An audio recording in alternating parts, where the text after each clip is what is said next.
Hello, and welcome to day two of the 3-day international virtual workshop on research and publication. I, Professor Manjuwala, in the capacity of moderator of the session, hereby, on behalf of Cape Comorin Trust, welcome our renowned speakers and progressive participants to yet another evening where we all are looking forward to learn a lot of new things on the topics our brilliant speakers are going to give presentations on. I take this opportunity to express my deep sense of gratitude to Dr. Raisin Sylvester, President, Cape Comorin Trust, for their grand objective, that is to promote charity and a new learning environment among people all around the globe through services, educational institutions, conferences, and publications. I also extend my gratitude to Dr. Shalja Vasudeva for having put her faith in me, for giving me this platform. Yesterday, two highly renowned speakers graced our evening session with their informative and enlightening topics, which for sure have enhanced the knowledge of all the participants. I feel everyone has learned a great deal on the topics presented by our dignified speakers. It is time we commence the session. Just like yesterday, we have two very renowned speakers for the today's session, and we are hopeful that they are going to add to our knowledge on the topic they are coming forward with. I'm deeply grateful for the privilege and honor to introduce our first speaker for the session of day two, Dr. Ima Abdul Ali Hussain Alam. She is a dedicated lecturer, a highly skilled researcher, and an efficient trainer. She has trained various science related subjects at undergraduate, doctoral, and postdoctoral levels with a special interest in phytochemistry and plant physiology. Taking a glimpse of her educational background, she did her BSc in first class from Al Azhar University, Cairo, Egypt. She did her MSc from Zaxin University, Cairo, Egypt. She did her PhD from Plant Physiology, Botany and Microbiology Department, Halvin University, Cairo, Egypt. In 2019, she had her postdoctoral fellowship on the topic elimination of some tropical diseases in Nigeria and other African countries by applying some white and green technologies at African Center of Excellence for Neglected Tropical Diseases and Forensic Biotechnology, Almadu Bello University, Zaria, Nigeria. She has got MSc and PhD thesis in plant physiology, production, and improvement of secondary metabolites from the wild medicinal plants using tissue culture techniques and biological evaluation of these secondary metabolites as in the treatment of dangerous human diseases. And this topic is dear to her heart and her main scientific interest as well. Currently, Dr. Alam is working on several plant extracts which have proved significant effects and promising results in the treatment of colon, prostate, and prostate cancer, and as antioxidant, anti-inflammatory, antipyretic, diuretic, hepatoprotective, and hepatocurative, and antibacterial agents. Additionally, Dr. Alam has submitted to 16 patents relating to new drug extracted from the plants and novel methods for the determination of flavonoids and tannins in the plant's extracts. She has written about 45 books in the area of medicinal plants and in the improvement of research skills of youth researchers and students. In addition to this, she has 36 internationally published scientific papers in this area of science. She has reviewed many international scientific books and scientific original articles, more than 250 for many international scientific publishers. She is the president of hundreds of international scientific meetings and has participated as keynote speaker, resource person, organizer, moderator, and chairperson in nearly about 1,500 international scientific meetings and engaged in many international training programs as organizer and instructor in a collaborative work with many international scientific and training organization in many countries in Europe, USA, Asia, and Africa. Dr. Alam is enthusiastic, self motivated, reliable, responsible, disciplined, and hardworking person. Also, she's a mature team worker and adaptable to all the challenging situations, capable of working both in a team environment as well as using her own initiative, able to work under stress and adhere to the strict deadlines. Those are her strong points. The topic on which Dr. Alam is going to speak is how to write a scientific research paper. The kind of the science background she comes from, this topic is definitely going to be enriched with her scientific experiences. Without further ado, I hereby present to you all our guest, one of the kind, Dr. Alam. Over to you, ma'am. Thank you and welcome. Thank you very much, my dear sister. My voice is clear. Hello. Yes, ma'am, it's clear. Okay.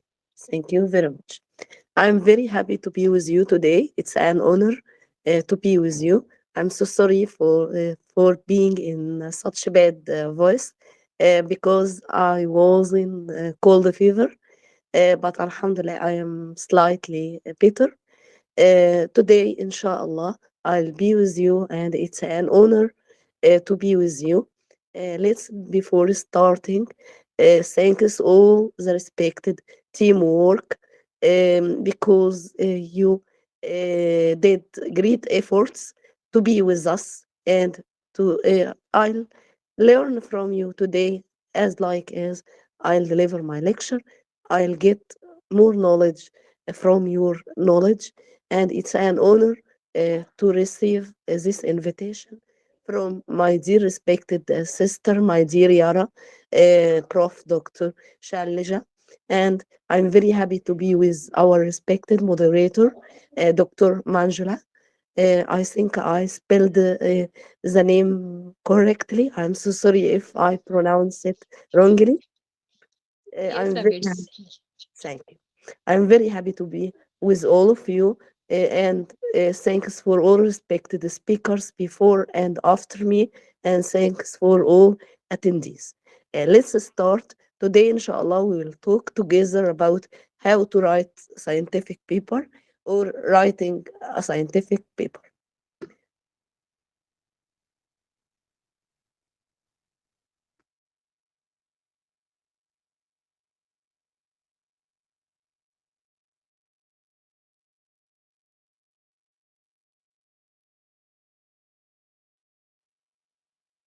My screen is okay now.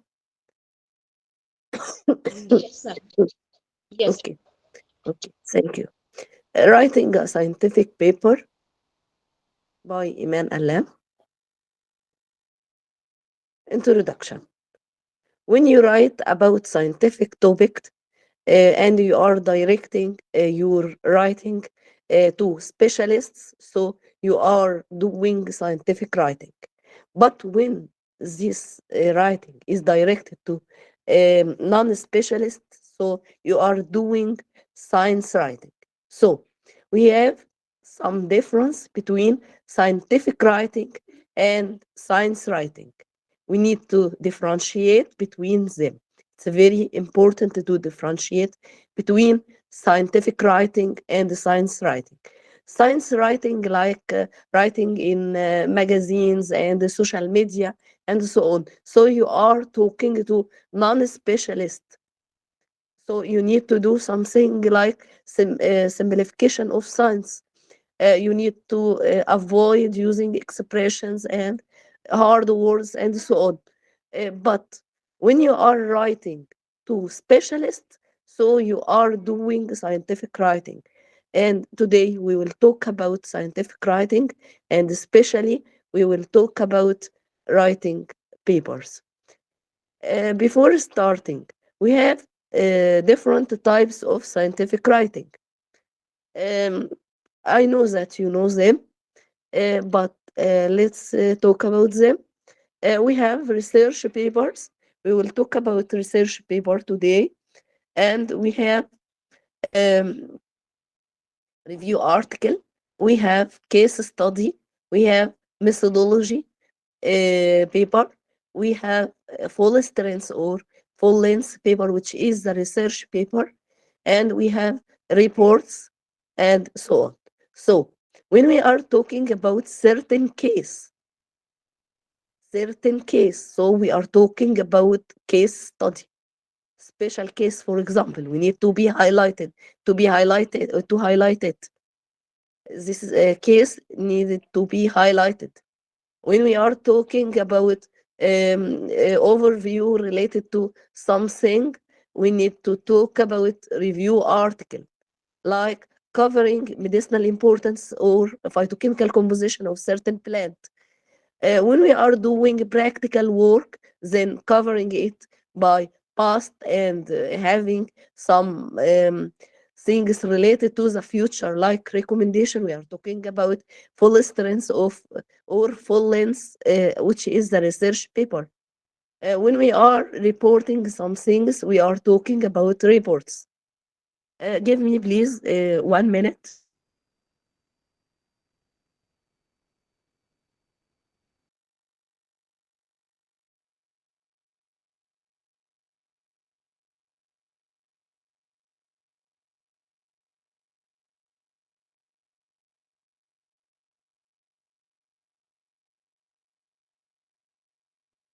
I'm so sorry for the disturbance. So we have we have review article, we have case study, we have research paper, we have reports, and so on. What about methodology paper? I forget to highlight it. Methodology paper is talking about something which is new, like patents, for example. I have some patents, so I'm talking about specific methods to estimate specific compounds like anthraquinones, flavonoids, and so on. So you are comparing between all the methods, and you are trying to do better method, maybe cheap, maybe more applied than others, maybe. Um, very simple. As I said before, sheep, it's very important for the industry and so on. So in methodology paper, you need to do something like comparative study between the old method and the new one, like Bohr and Rutherford models, for example. We studied it in chemistry. Okay. Writing is a scientific paper. Scientific paper is done as the way or as a tool for communication. So, scientific paper, I'm calling it as silent communication, written communication, but it's full of sounds, sounds of mind. It's not silent, but it's a science. So, science is not silent. Okay.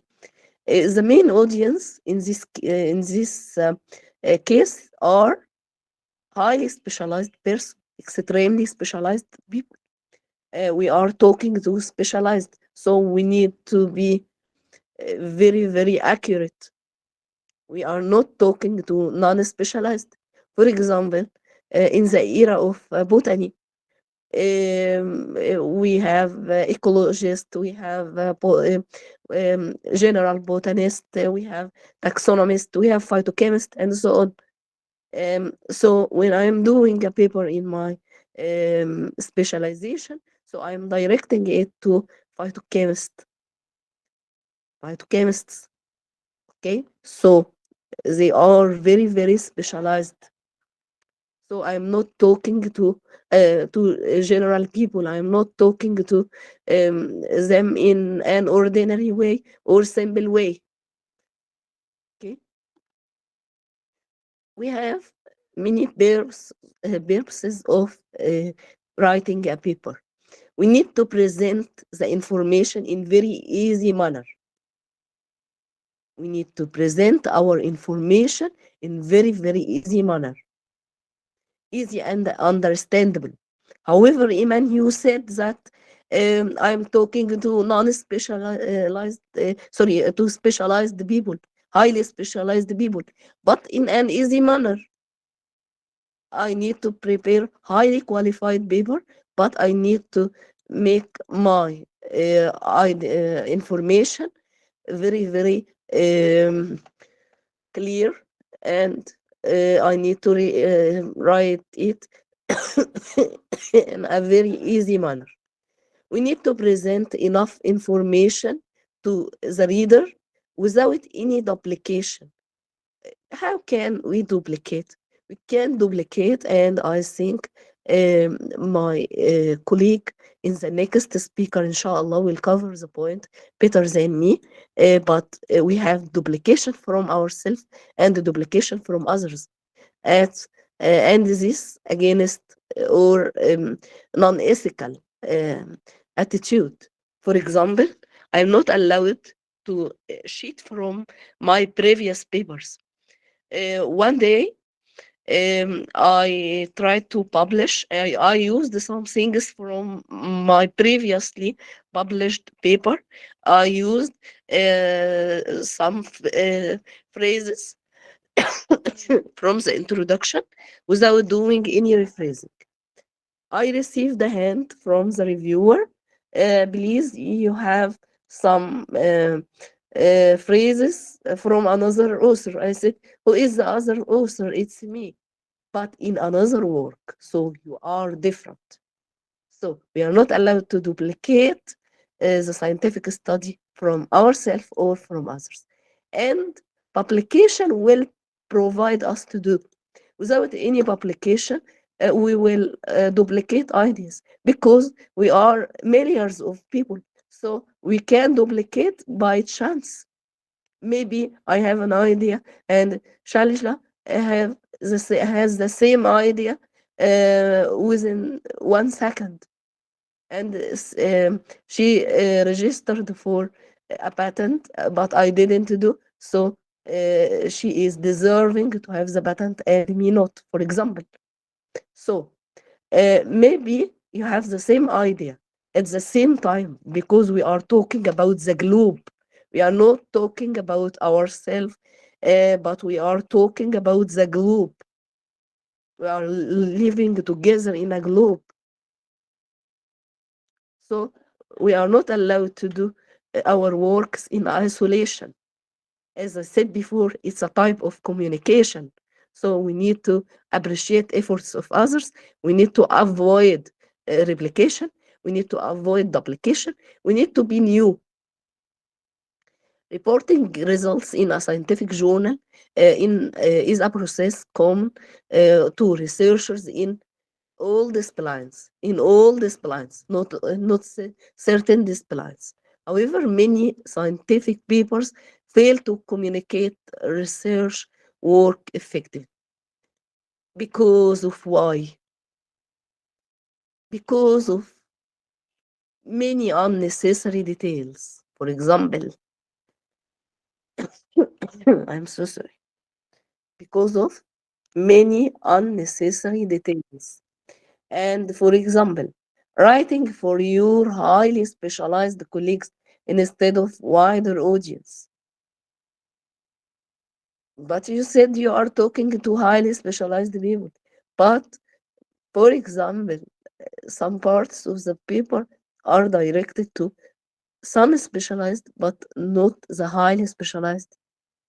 To have an idea, because there is interaction in different disciplines. You know, we have interdisciplinary areas.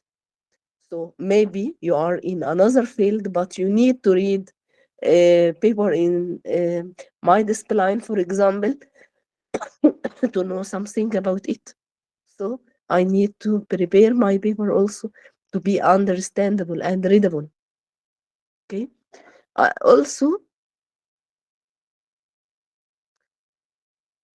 I tried to simplify the issue. I have a paper, I have a book. I published my book with an Egyptian publisher here. My book is called Alphabets of a Scientific Paper. The material will be allowed to all of you at the end of the lecture via Prof. Dr. Shaileja, my dear sister, my dear Yara. Inshallah, I'll give it to her after the lecture and you can take it from. Okay. So I prepared a book about alphabets of a scientific paper. The idea of this book is simplification of scientific writing of a scientific paper by doing something like a dictionary. Every letter equals certain rule. I advise all of you to use my book. It's available for free.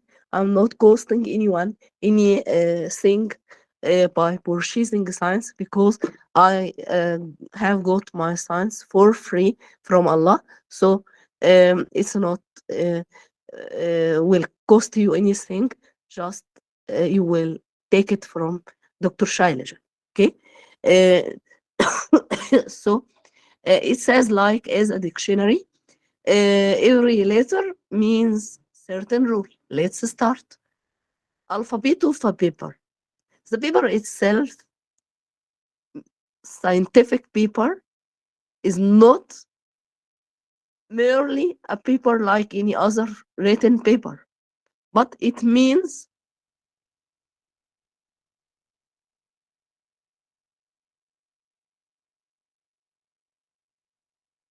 but it means pencil, pen reactions induced by sounds of minds interact with each other to produce applicable works, supplied a beneficial product for people. We need to have applicable works. We need to do applied work, not only theoretical. Theoretical papers is very important also, but we need to increase the applicable works also. Besides the theoretical works, we need to have a product, beneficial product for people to change the world via these products.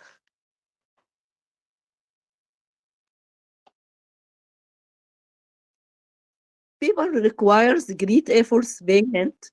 Ideas of papers are results of positive reactions between scientists and other surrounding environment. So, as I said before, communication, positive reactions between scientists and their surrounding environment. It's very important. Positive reactions between scientists and their surrounding environments.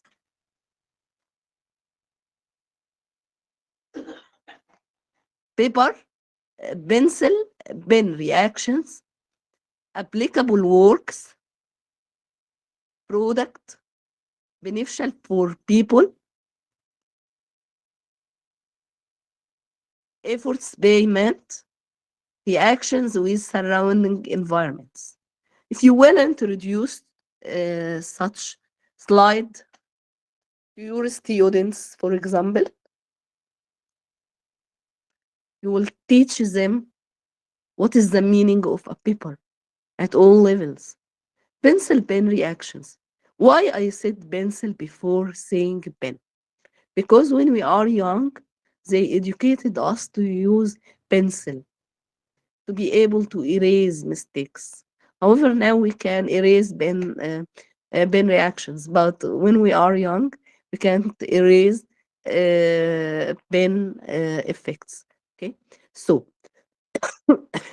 it's a pencil pen reaction, like try and error, like choose many friends and select the best friend. This is the wisdom. So we are learned how to be wise people, how to be advisable. Okay. We need to highlight applicable work. Applicable work.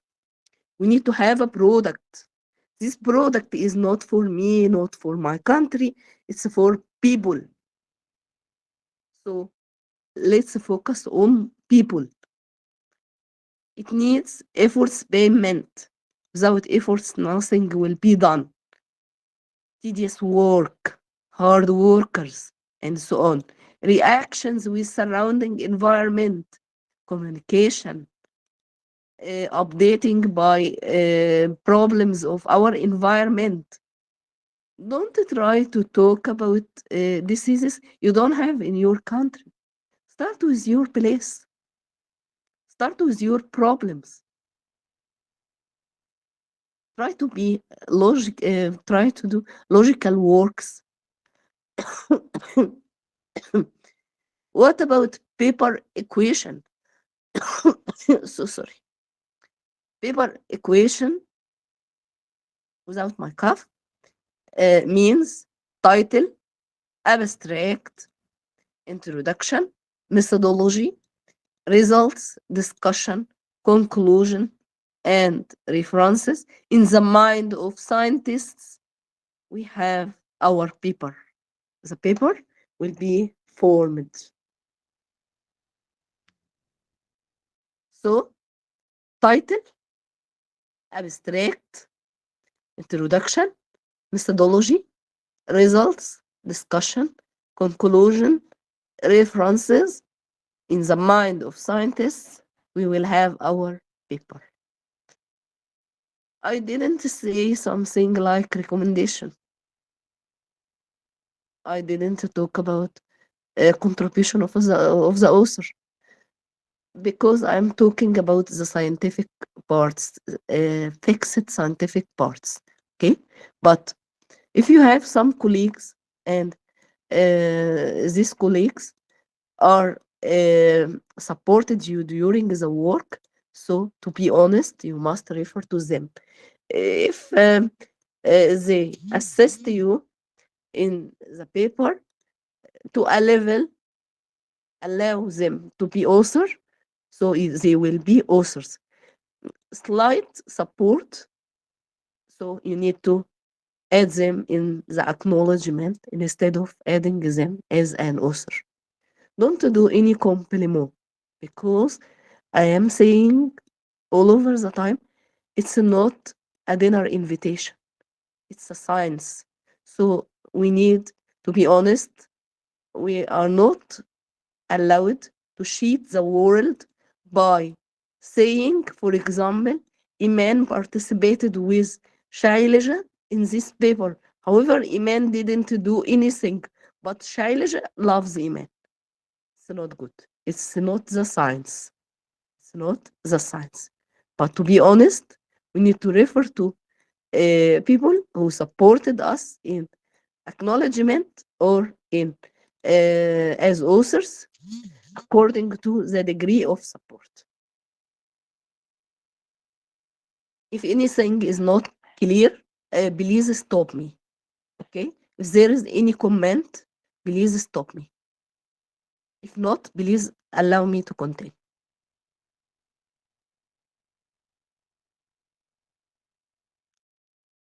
So everything is okay? Okay. Let's talk about title.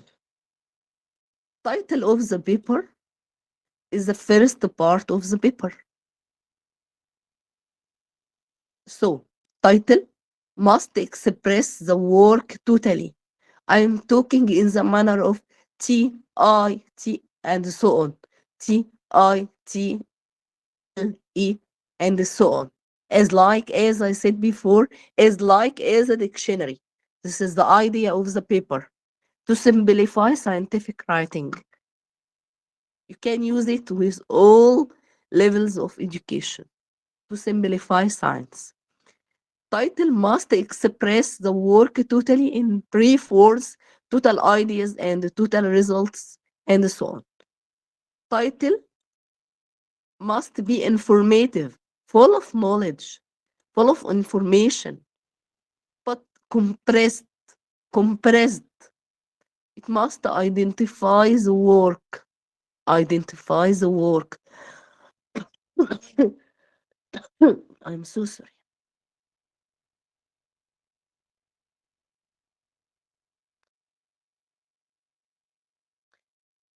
It must be targeted, to the point, less but suitable words are better than many misleading words, enough for the identification of the work.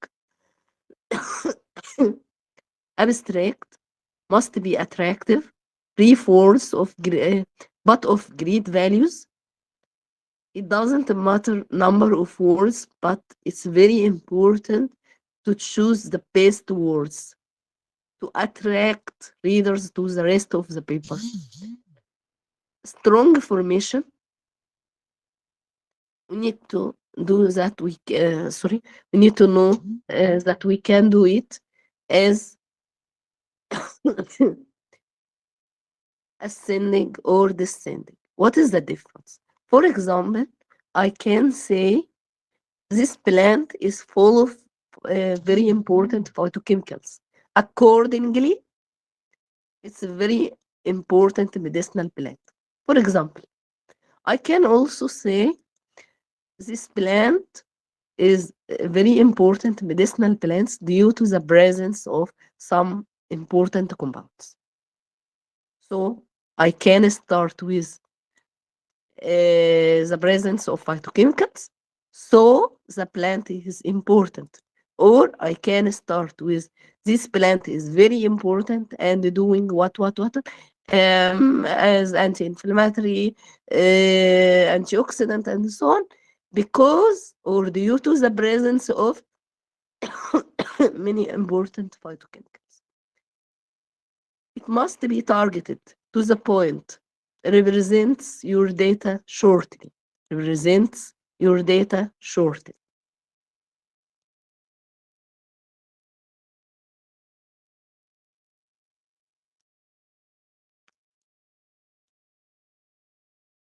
All ideas and all methodologies and all results in a mini paper.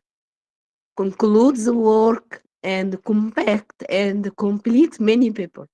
I'm calling the abstract to simplify the idea and calling it the son of paper. Really? It's as like as a seed carrying the most important genes related to the plant. For example, it must be also targeted and to the point. What about introduction? Introduction introduce the work to the readers. Not too long and not too short, but it's better to be medium. Targeted also and to the point. Renewable and rephrase your sentences to fit your work. Organize your data in order to show its scientific value. Documentation of every written word must be done. Useful review followed by the introduction of your target in the work shortly at the end of it. I'm doing something like compact review. There is a difference between the section of review of literature inside the thesis and the introduction part in the paper and in the thesis. But in paper we don't have review of literature, but we have introduction. But introduction will compare between past and future. I know the gap because I studied what is done before. So I have a dream. I have a target. I need to achieve it via some steps. So at the end of reviewing what is done before, I need to introduce what I can do, what I can do, and how I can do it. Okay? So I have a plan of the work. Compact, complete review of literature must include in it. As I said before, introduction tell us about the past against the future. Also, it must be informative, full of knowledge, observation of what is already done by others researchers to determine the main aim of your presented work. Very important. what is done before, and I have main aim or some aims if I wanted to do many contributions to the science, not only one. Neglection of pioneers equal complete ignorance. Without past, no future.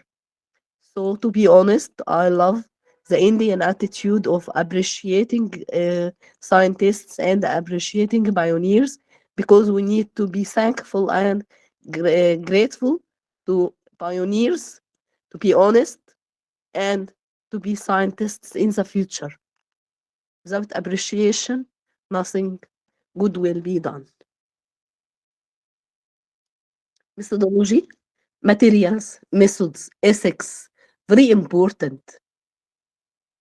Efforts, estimation, establishment of our future, thinking to modify, not to repeat. I am not a copy of others. I am a copy of myself. I need to be the better of myself by tomorrow. Tomorrow, inshallah, I'll be better. So I need to modify myself. However, circumstances, however, conditions, however, crisis, however, everything.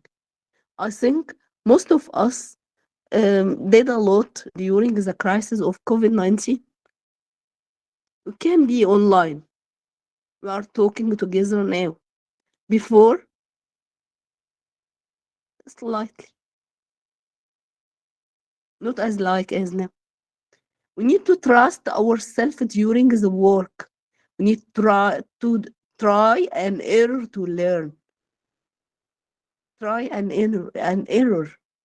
It's not a crime to do an error, but don't don't repeat the error. Don't repeat the error. Try to learn from your errors.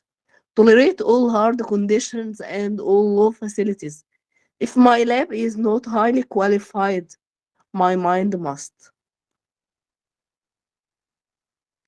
I need to know how to use simple things to achieve agreed target. Online mind is better than offline mind. Direction of the work will lead us to be leader in our thinking. For example, this work will yield or produce many further works in the future. I tested these plant, for example, as anti-cancer agents. Let's try it as antioxidant. Let's try it as anti-inflammatory, and so on. We need to be at the level of creative thinking, not official thinking. What about locality? Already, when we are doing international things, we are covering our country. So we need to be internationally, not locally only.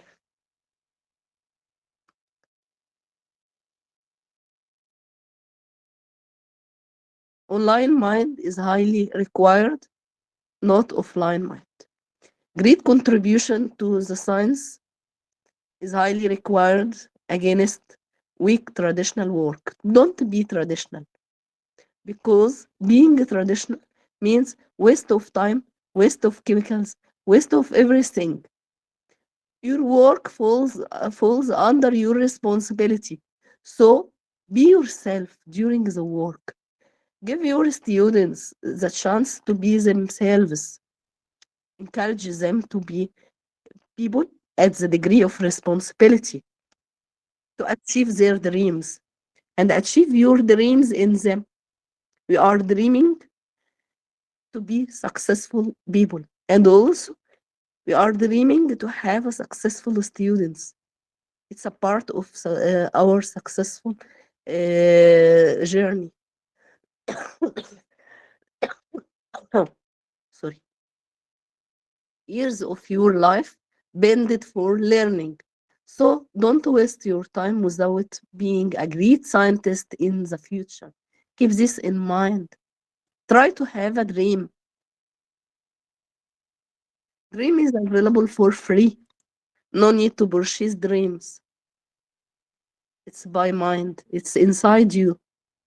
Results, reactions between all others parts of the work. Respect both negative and positive results.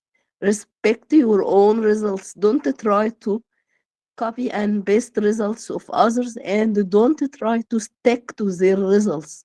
I am not you and you are not me. Respect negative results. Negative results is a result. Establishment of new successive works led by your results in the running work. We need to have new results instead of similar results related to others. We need to do useful things for our followers. We have followers, so we need to appreciate their minds. We need to do valuable work, not weak work.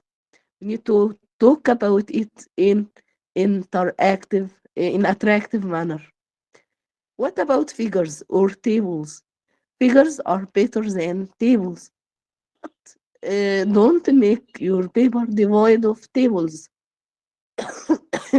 Don't express your data in um, sorry, one data in two different forms. For example, the same set of data, you showed it in tables and in figures and so on.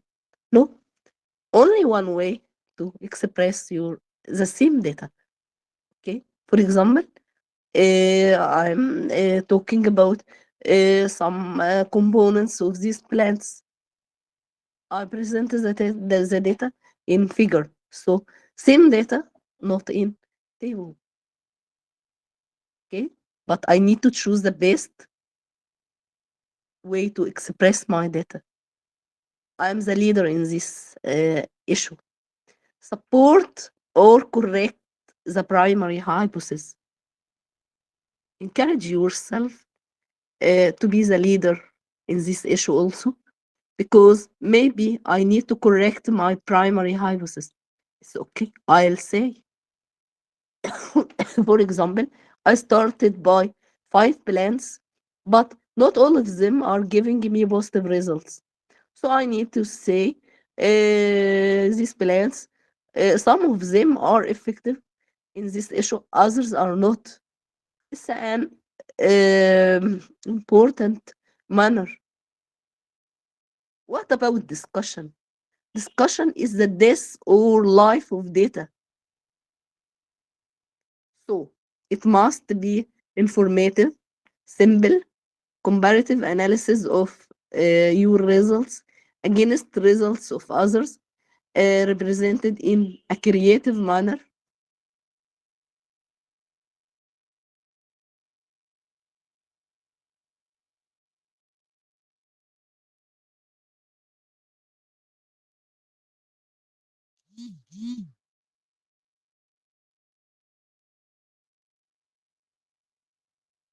We are highlighting useful data, not all data, not useless data. No, we are highlighting the most useful data. It must be short. We are swimming with our data and data of others. I need to say I agreed with other researchers or I disagreed. Maybe I have some reasons. For example, some plants are common in Egypt and in India. For example, I tried to estimate phytochemical composition, and another Indian scientist estimated them. I have some difference.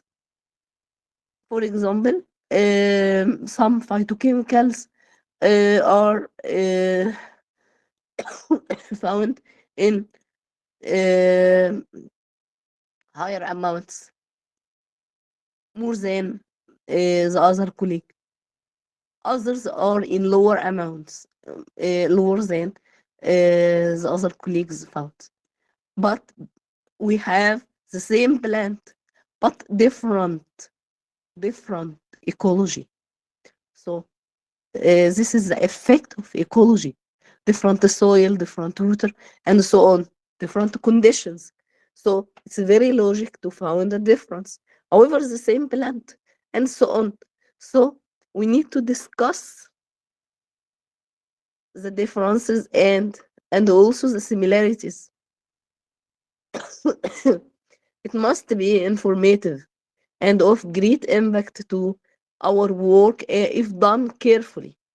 New way of comparing your results with results of others makes your work stronger.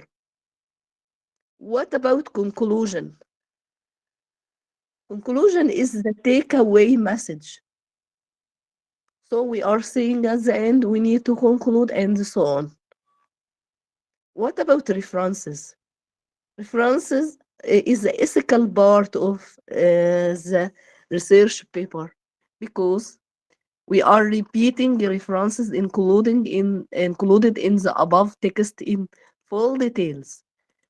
E of references, I repeat this word several times. So I highlight it.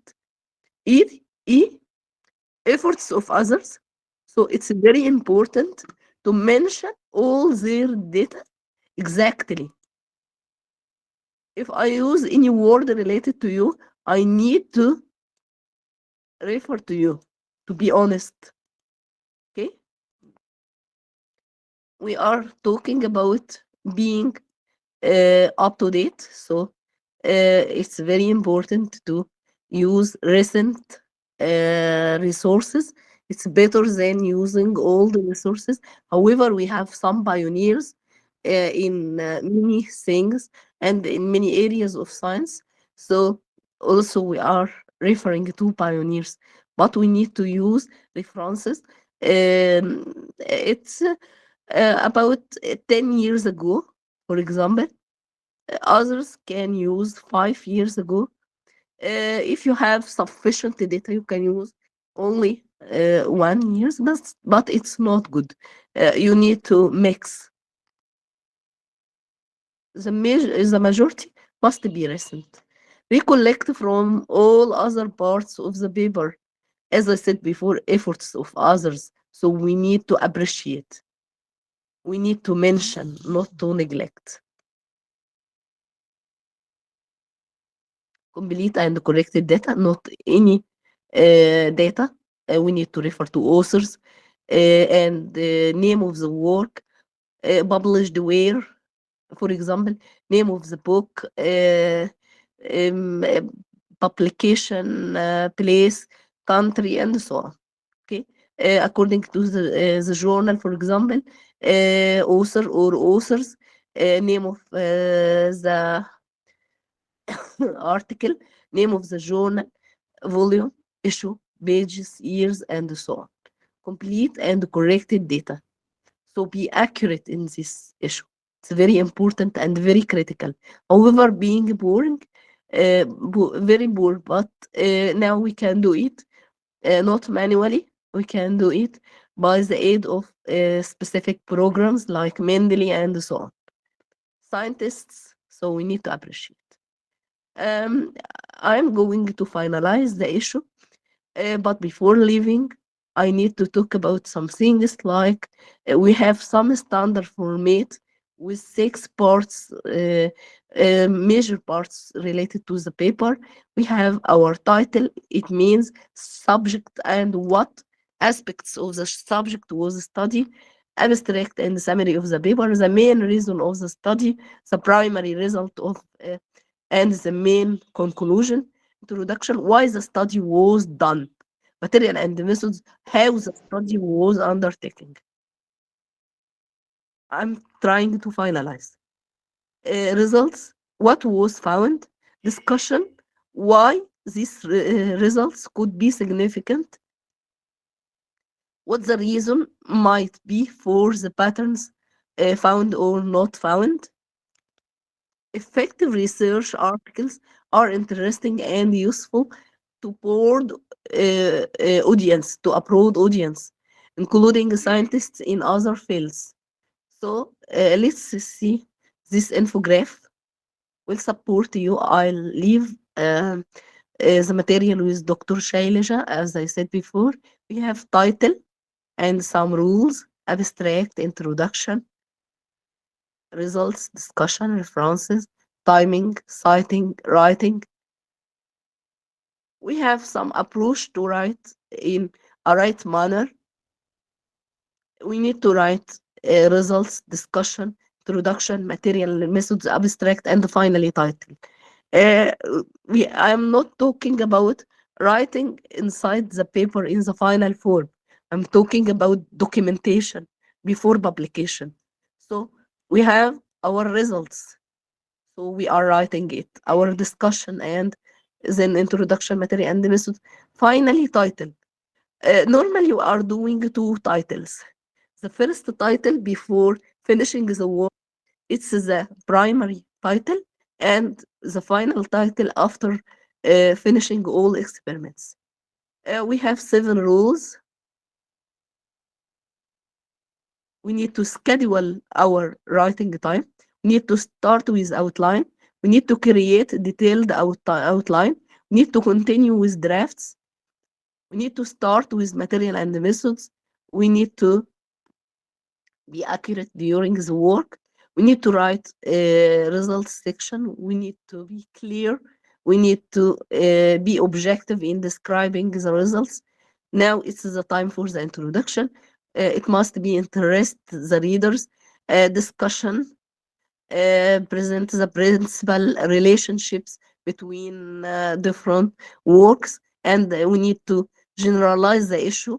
We need to do, as I said before, comparative analysis or comparative study. We need to choose the best work revision strategies.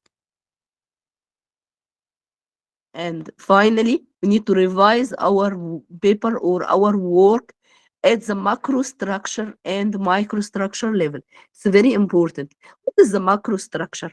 Macro structure, because when we are writing, one time I found a paper in the journal without title. Really, I have a shock. How come? Because of bad revision. So we need to do revision at the macro level. Macro level means that we are checking all parts of paper are okay at the correct position. Then microstructure within the single part, within the introduction. If there is mistakes and so on, any spelling errors, any grammatical errors, and so on, using different techniques. We need to receive feedback and revise again. It's time to submit.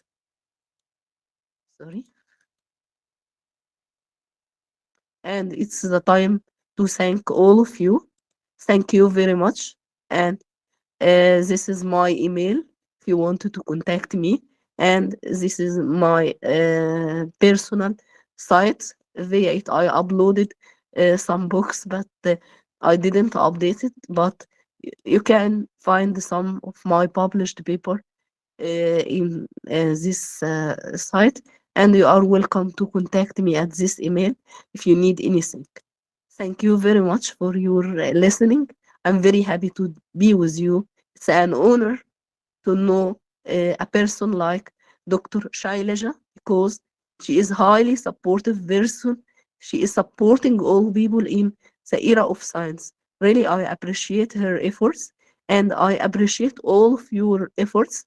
Thanks for our lovely moderator again, Dr. Manjula.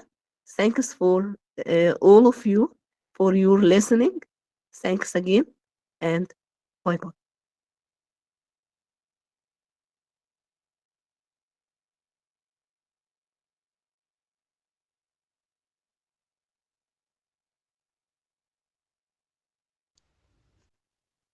Thank you, ma'am. Thank you very much. It is an honor to have you, ma'am. And I accept dedication towards your commitment for delivering this presentation, despite you having not very good health. And this shows up like you are so committed, so reliable for our participants, for us. Thank you very much. It is it is a great honor to have you. And I also thank you, ma'am, for offering your book free of cost to all our participants and everyone over here. The book Alphabets of a Scientific Paper. It shows the true spirit of your generosity. Thank you very much, ma'am. Welcome. So Thank I you. open the house now Thank for discussion. Thank you, ma'am. And all the participants who have queries and questions, they can ask their questions. So here the house is open for discussion.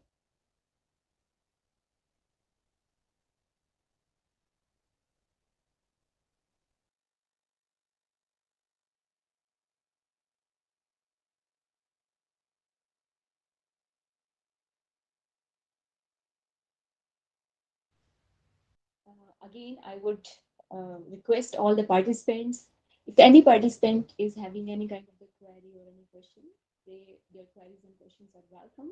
They can ask our ma'am.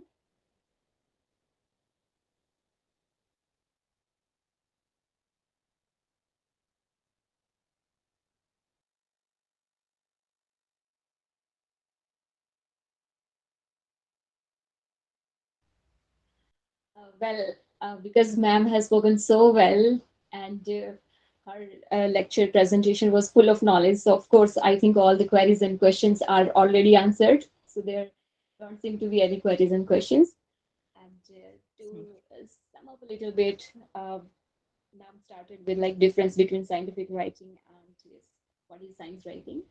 And it was very, eye-opening this difference because sometimes we take these terms to be one and same, and then the way you have simplified the process of writing a research paper, it is commendable because we take it in a very difficult kind of a manner, but you have made the things very easy.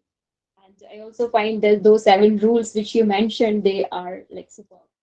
So I heartily express my gratitude and thanks to you, ma'am. It is wonderful to know you. Thank you very much, ma'am. thank you, my dear sister. Thank you. I'm so sorry for my bad voice, but No worries. alhamdulillah. See, Let's rock it. I appreciate your Thank you. dedication. Despite you not keeping very good health, you showed up and not only showed up, but you gave your best. So that is something commendable. Hats off to you, ma'am. Thank you. Thank you. But I saw some raised hands. So if there is any question, please go ahead. I saw some raised hands. Okay, sure. Yeah, please, participants, you can come with your questions.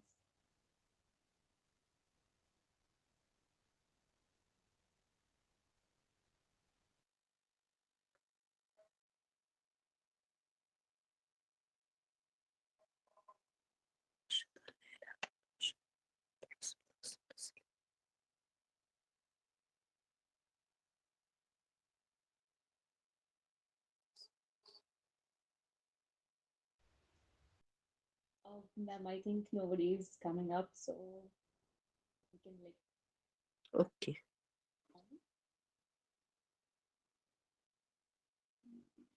Okay, my dear sister. Thank you very much again.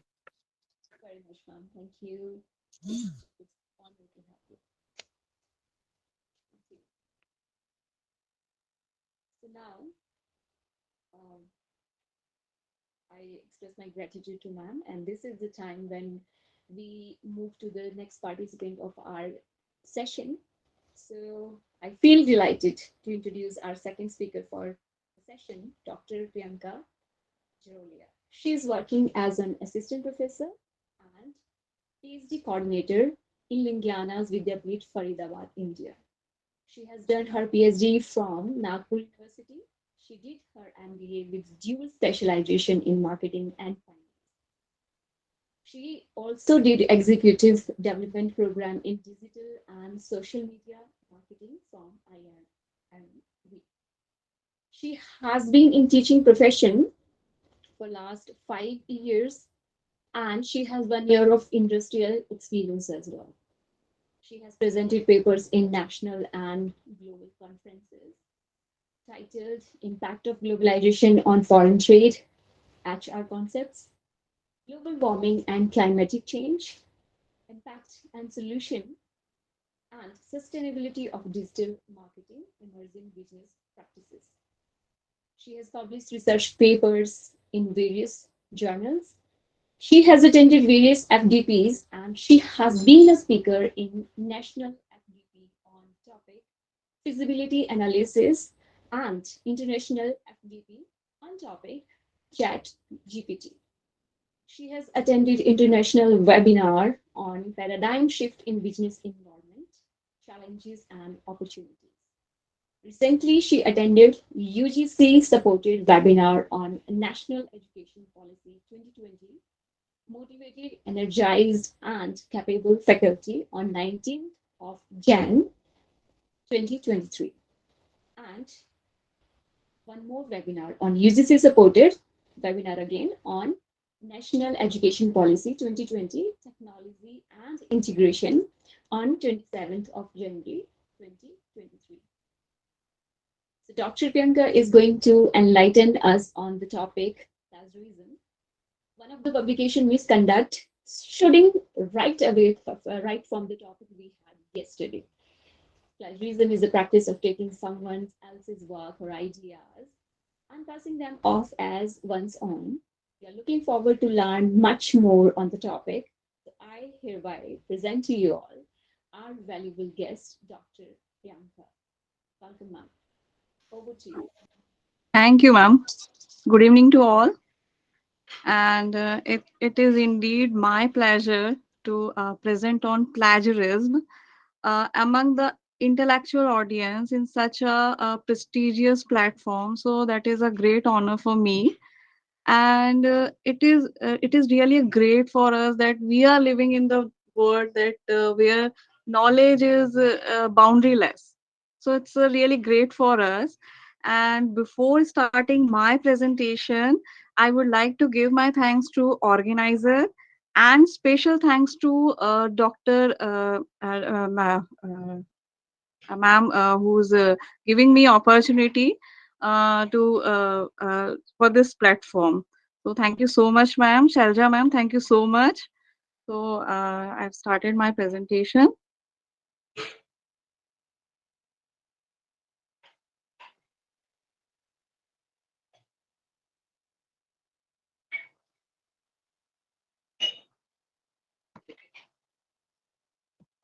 So my screen is visible to all. Ma'am, is it visible to all? No, ma'am, not yet. Not yet. Okay. But now it is visible. It is visible. Yeah, right now Okay, it ma'am. is visible.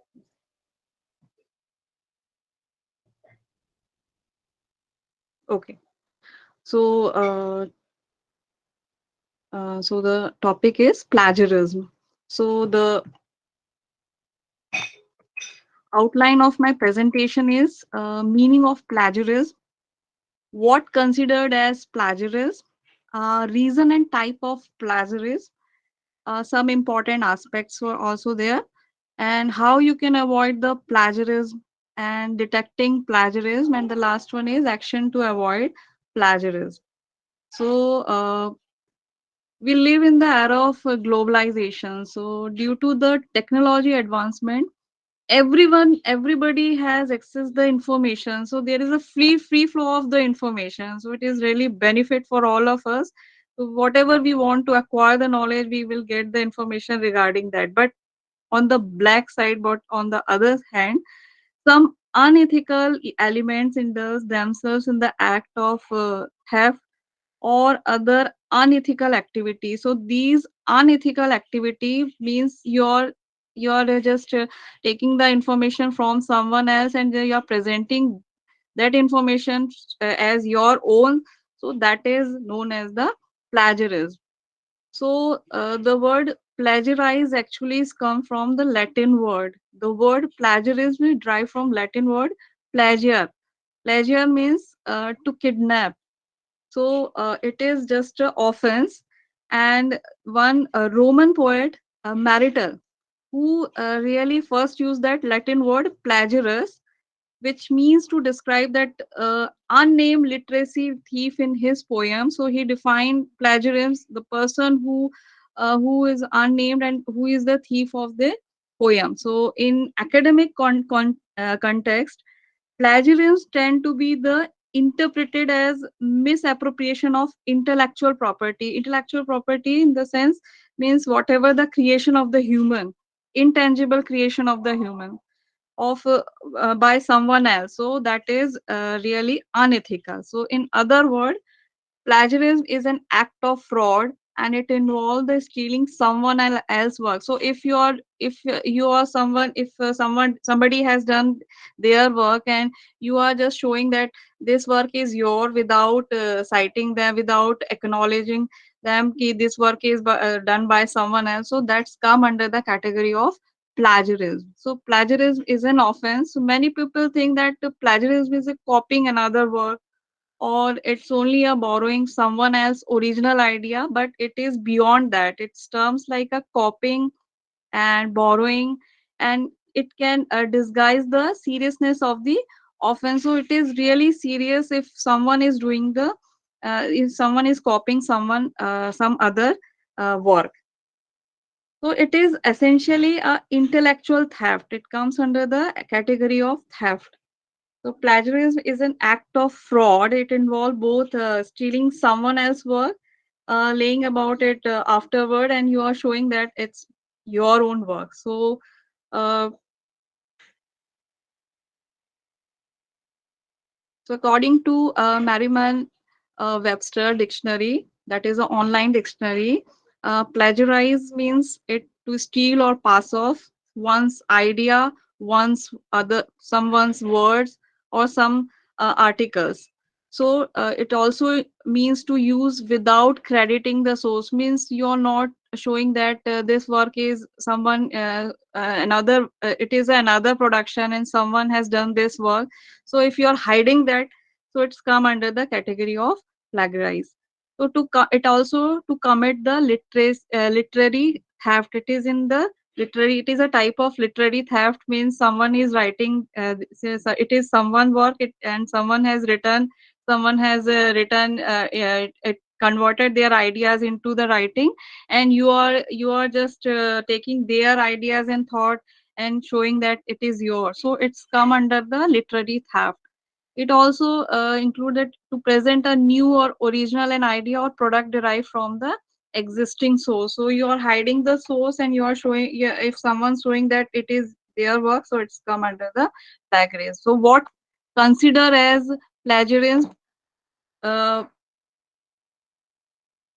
my PPT is visible. My screen is visible. Yes, ma'am, it is. Okay. So we can say that if someone else work as your own and you are turning in someone else work, so that is the plagiarism. Means if someone has written some research paper, or if someone has written some article and you are showing that this is your ideas, your thoughts, so that is considered as plagiarism. Second one is the copying word or ideas from someone else without giving credit. So it is very important. It is ethical for any writer that if you are copying any word or ideas from someone else, so you have to give the credit to them. If you're not give credit, so it is plagiarism. Failing to put the quotation in quotation marks. If you are giving the source, if you are giving the name of the author, but if you are failed to give the quotation marks, so that also consider as the plagiarism. So giving the incorrect information about the source of the quotation, if you are giving the quotation and if you are giving the source is wrong, whatever the informations regarding that source is wrong, so that also consider as a plagiarism. Per se, if someone has written something and if you're giving their view, their knowledge, whatever he or she written, but if the source, if, whatever the name of the author, if you're given the wrong name or you are giving the wrong side, so definitely it will be the plagiarism. Then changing the word by but copying the sentence structures of the source without giving credit. If you change their word, if whatever he or she, the writer, has written, and if you change word by word, means it's your own word. you're adding your own words, and you are copying the sentence structures, but you are not giving the credit. So that is also the plagiarism. And if you're copying from a source that it make up majority of your work, whether you give credit or not, so that is also the, if you're giving if you're not giving the credit, or you're giving also credit, but if you're wholly copying some other idea, some other words, so that is also the plagiarism.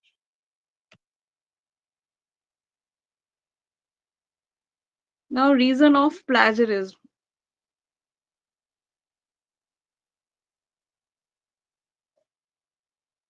Number one is lack of awareness. So, why people go for plagiarism? Why they are doing the copy? Why they are not giving the source? Why they are not give the citations? So, number one is lack of awareness, because uh, what they think that it is not important to cite the sources. So they, if the writer thought that it is not important to give the citation, if it is not important to give the sources, so because of the lack of awareness, there is a plagiarism. Then second one is simply not knowing what constitute plagiarism. If the person is not knowing what is the plagiarism, means if you are doing the copying, if you are doing if you are giving the wrong source, and if Excuse me, ma'am. yeah, yeah, Yeah, sorry for interruption. Are you using your slides, ma'am? yeah, I'm using the Because slide. it's not you. Yeah, it's not moving. Okay, okay.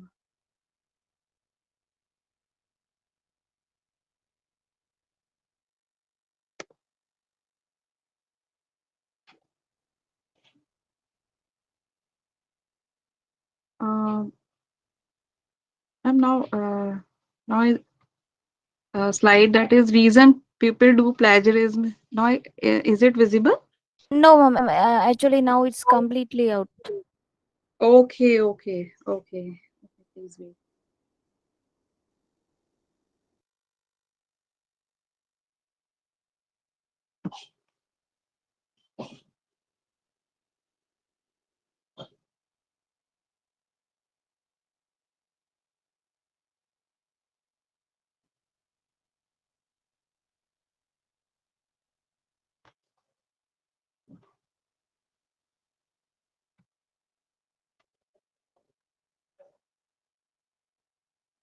Now, ma'am, is it visible?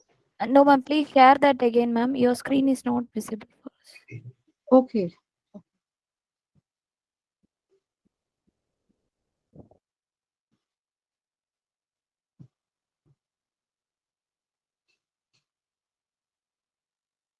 Now, ma'am, now is it visible? No, ma'am. Please share that again because here we can't to see your screen. Okay.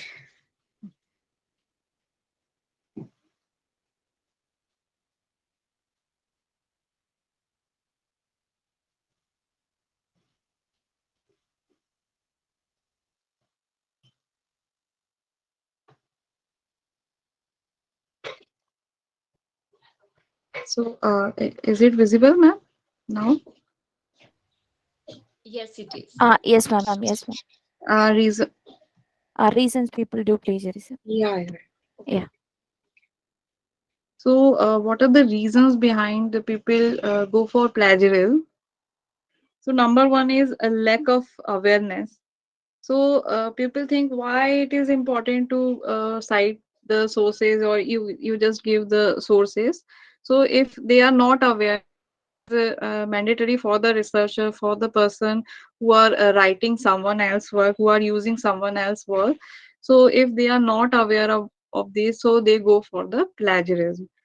Second is, if simply not knowing what constitute plagiarism, if they are not aware what is plagiarism, means you are not citing the work of other, you are not, you are just doing copy paste.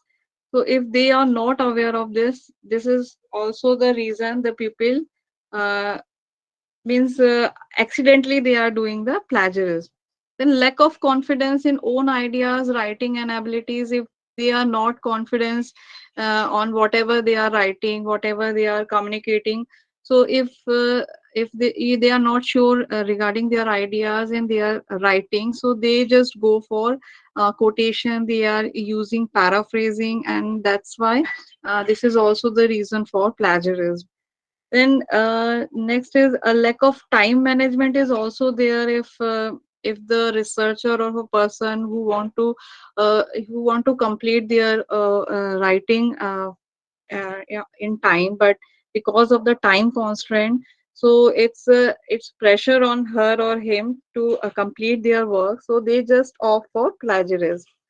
Then lack of training in report writing and citing is also the plagiarisms. And they never know what type of style citation styles will be used by the in publication, used in thesis or in assignment. So if they are not aware about the citation styles, so that is also the reason for the plagiarism.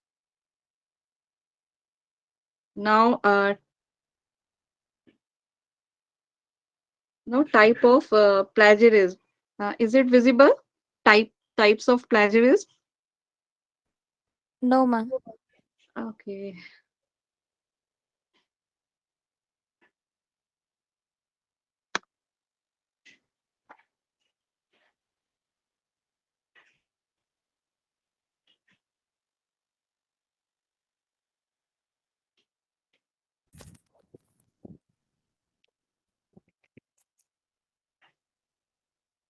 You just share the screen and put that in a slideshow, ma'am.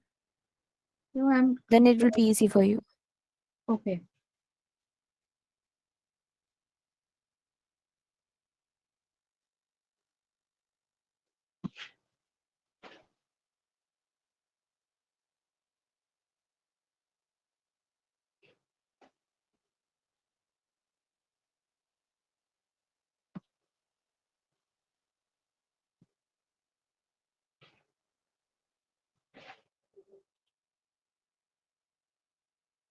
Now type of plagiarism.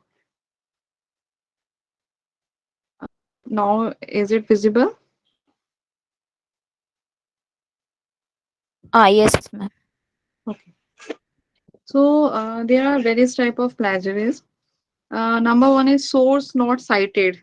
So first one is the ghost writer. So ghost writers means if it's a form of writing related with the work, where person write an article or a book that is published under another name. So someone has written that particular research or work, but it is turned in another work, so it shows that someone has done that work, but it is done by someone else. So those who has written those who have done that work, that is the ghost writer.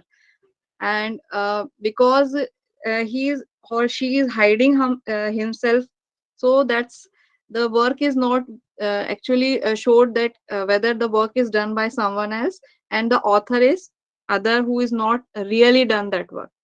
Next one is the photocopy. Photocopy means generally you are you are doing the and straightly you're copying that and just showing that this is your own work. So type of copy and paste, and you are not altering anything, or you are not doing any changes in your work.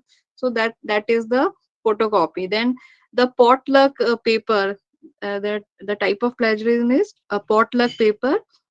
This is generally where the writer disguise the plagiarize by copying several different sources, and they do the little alterations and make them fit. Means either they are using just synonyms, or they just change some words or keywords, and they are showing that this is their own work. So they are taking the work from various sources, and a little bit alteration they are doing, and they just show that this work is done by him or her. Next one is the poor disguise.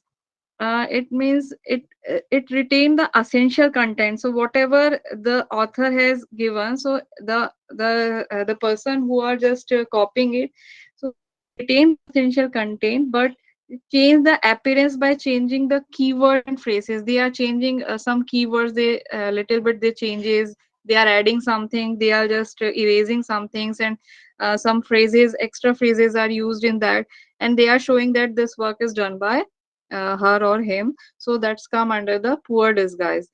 Then next is the labor of laziness. So a writer not want to put much effort on doing or writing something else, and they just put by paraphrasing most of the paper, they make it fit together. And by paraphrasing means they are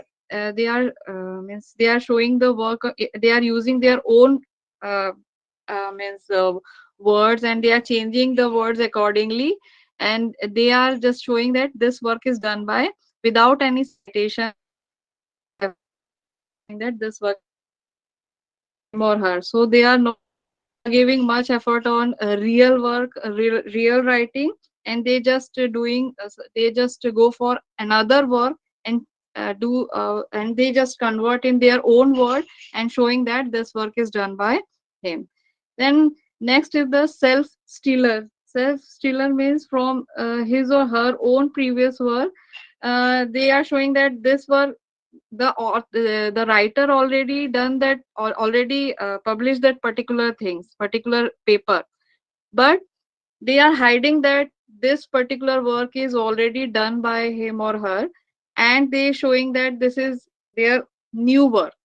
So they are stealing from their old publications or old work, and they are showing that this is their new work. So they are hiding, so he or she is hiding that this work is already done by her, and showing it as a new work. So that's come under the self stealer. Then source cited, the it's under it, the number one is forgotten the footnote. So if the writer mentions the author name but neglect to include the specific information on the location of the material referred, so that's come under, so they are not giving the footnote, they are not giving the references where he or she will it is mandatory for her to give. So that's come under the this category. Then there is also one more plagiarism. This is the misinformer. Here, inaccurate information regarding the source, so it is not possible to find them. So, if the writer giving the information and the source is wrong, or it may be their fault, or it may be because he really want to hide that. So if he's just giving the information, but the source, whatever the source they provide, means website or author name, if they provide the wrong, so it's come under the misinformer. And if someone want to go and search particular information, so that will not be that is impossible for reader to find that information. So it's come under the plagiarism. Then too perfect paraphrase, if you are your idea, if someone, if you are taking various quotations marks, and you are too much paraphrase you are using in your writing, so it's also you don't go for much quotation mark, you don't go for much quotations in your research work, because it is also come under the plagiarism. And properly quotes and cite sources in some places, but do not paraphrase and other argument, or careless paraphrasing, these all things are also come under the plagiarism. Now, if someone has doing the plagiarism, there is some consequences also. So what are the consequences? The consequences basically depends on the policy and guidelines of their whatever the guidelines they follow, whatever the policy they follow. And it also depends if students have done their assignment and they if there is a lot of plagiarism, so definitely there is a chances there is a failing in assignment, their assignment. If the faculty is doing someone, if they are they are just go for plagiarism, definitely there is a chances that they he or she may be suspended. And most of the time this it is give warning is given to the student, to the scholars. And sometime whatever the transcript is available online, so there is noting on that transcripting that particular area, you are means highlighting that in that transcript, basically highlighted area show that these area, basically you go the similarity level is high, and this area is generally taken from someone else, so that is the part of plagiarism. So you most of the transcript is noting given the noting also. And some if it is very much severe, so most of the time there is a punishment also given by the authority. And most of the time the faculties are faculties or the researchers are just not give grant permission to give their research works. So how you can avoid the plagiarism? You can avoid the plagiarism by effective time management. Effective time management means every task has a timeline. You have to fix your timeline. You have to fix whatever the due date is there, what is the deadline is given. So you have to first you have to note the dates.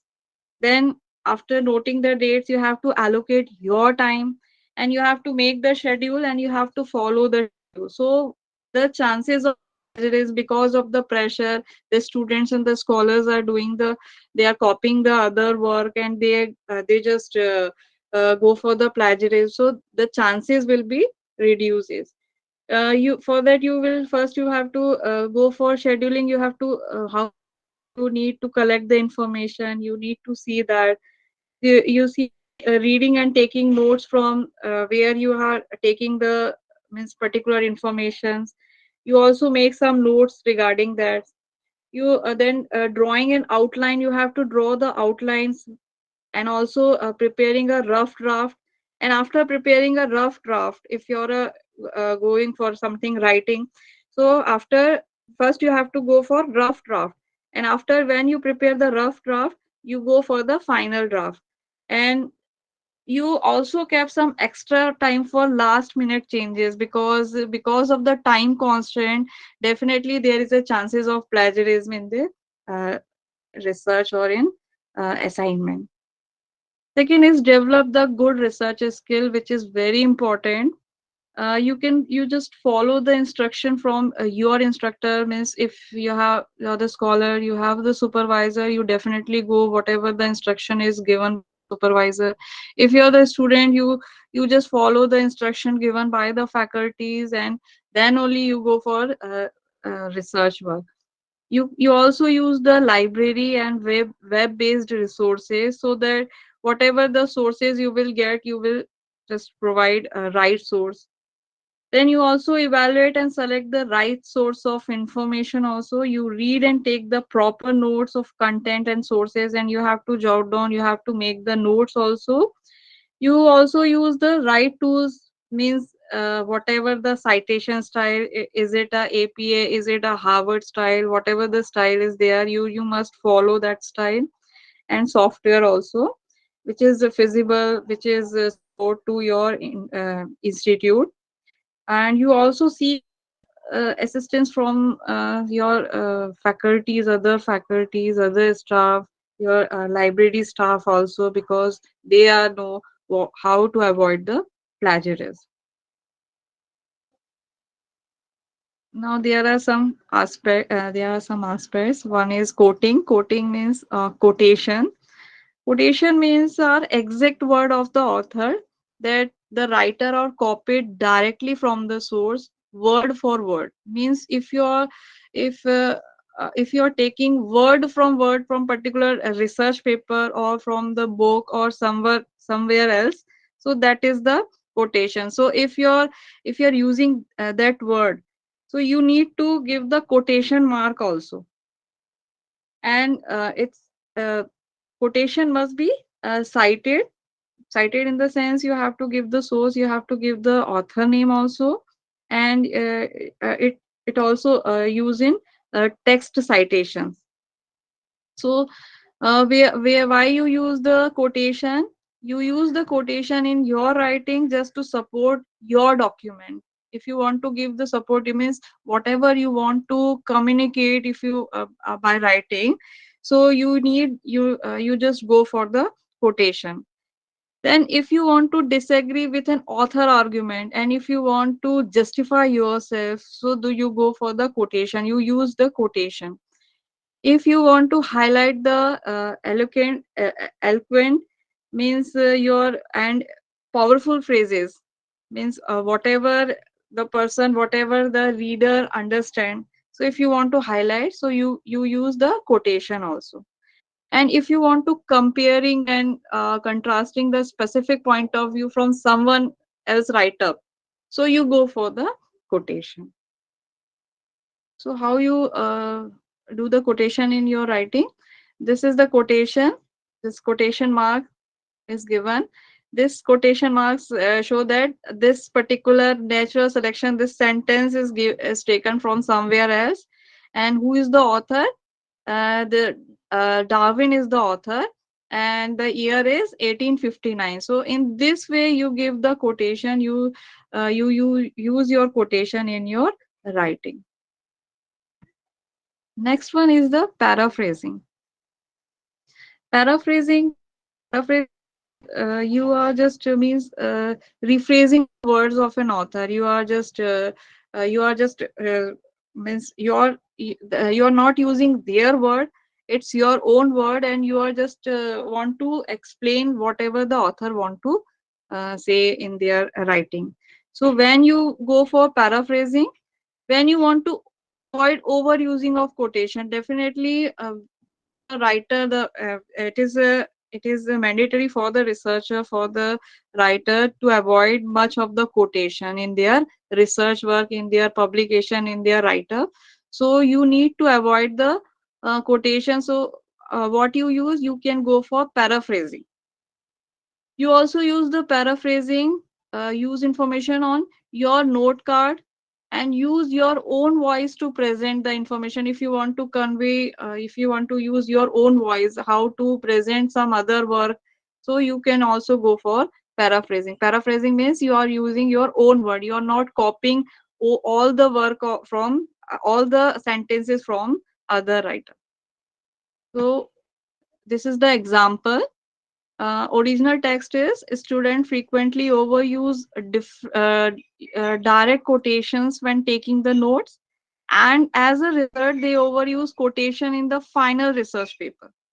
Probably only 10% of your final paper should be appear. So this is the original text. Now you can convert in your own word. So you how you can do the paraphrase of this particular text? In research paper, student often quotes excessively, failing to keep the quote material down to desirable levels. Since the problem usually originates during the note taking, it is essential to minimize the number of direct quotes. So this is a very means if you don't want to copy someone else's work, and if you want to convey the information in your work, you go for paraphrase. But for paraphrase, you also you have to give the reference also, from where you will get the particular content. Next one is the summarizing. Summarizing involves putting the main idea of one or several writer into your own word. If you want to if you want the idea from various sources, means from various authors, and if you want to put that particular idea in your writing, in your research paper, in your assignment, so what you do, you go for summarize. You just summarize their work. So summarize are significantly shorter than the paraphrase because consider a broader overview. So it is basically shorter than paraphrase. So if you are taking the number of write up, if you are just taking the number of idea from a number of authors, so it is the best way is you go for summarizing your their ideas, their view, their thoughts and you just add in your paper. So when you want to summarize, establish background or offer an overview of topic. If you want to give the overview of that particular topic, so you need, in summarizing, you will not ignore the essence of the particular idea, the thoughts of the author. So essence will not be, you have to focus that essence will not be ignored. Then when you go for summarize, describe the knowledge about the topic. If you want to describe in a proper way, you go for summarizing. Then determine the main idea of single source. If you want to determine the main ideas of the single source, then you go for the summarizing. Now, what you will do, what is your action would be. So action means, if it is a literal copying, literal copying means you are copying word to word. Okay, you are not changing any word from whatever you are get taking from someone authors or from book or some research paper. You are just copying as it is in your research paper, in your book, or in your assignment. So without their permission and without acknowledgement. So is it ethical or unethical? Definitely it is unethical, because you are copying without acknowledgement, without permission, without their permission. So definitely it is unethical. So literal copying is only acceptable when it is acceptable only when you are giving the references of the sources, and you just put the quotation mark around the copied text. So if you are doing word to word copy, so you need to give the quotation mark. Quotation means you have to give the quotation mark, and you have to write the source also in this way, which I have already showed you.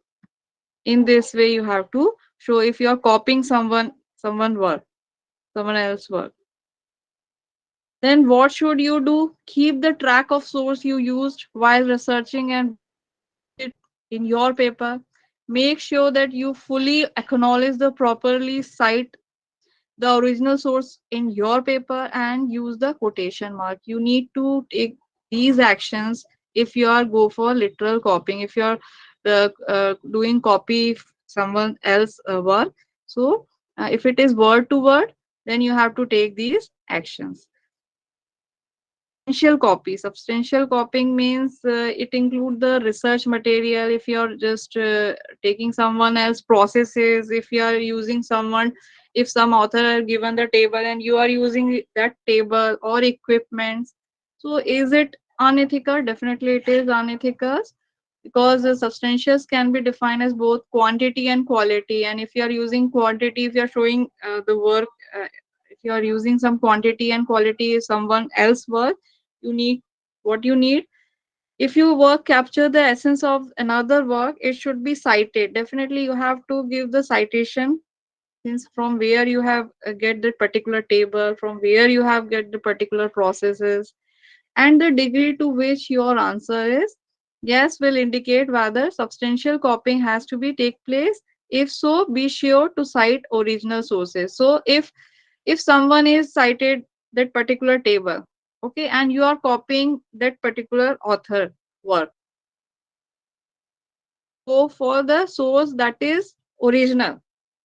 Okay, if someone is taken the work, example, if someone has taken the table from government site, so you need not to give the source of that author. You need to give the source of that particular government site from where the author get the table. So the real source, the original source should be there, and you give the citation of that particular source.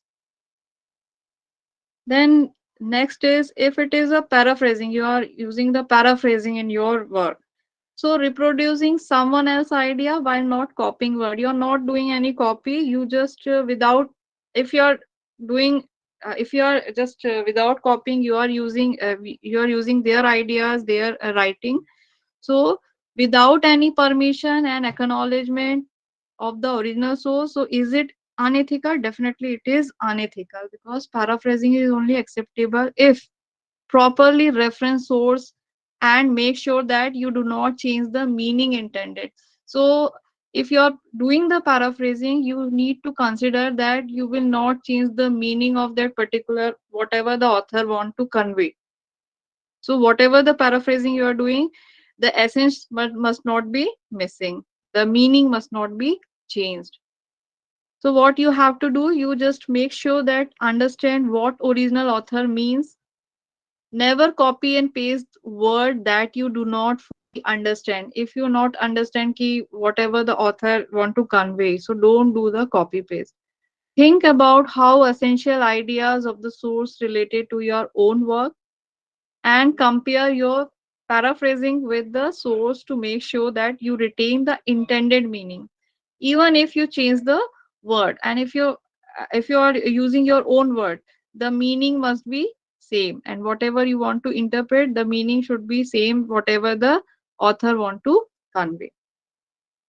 Then next is the text recycling. Text recycling means you are reproducing product portion of an author own work in the paper and resubmitting it for publication. Definitely, we see a lot of things that most of the author are reusing. Means they are using they are resubmitting their paper again. So is it unethical? Definitely, it is unethical.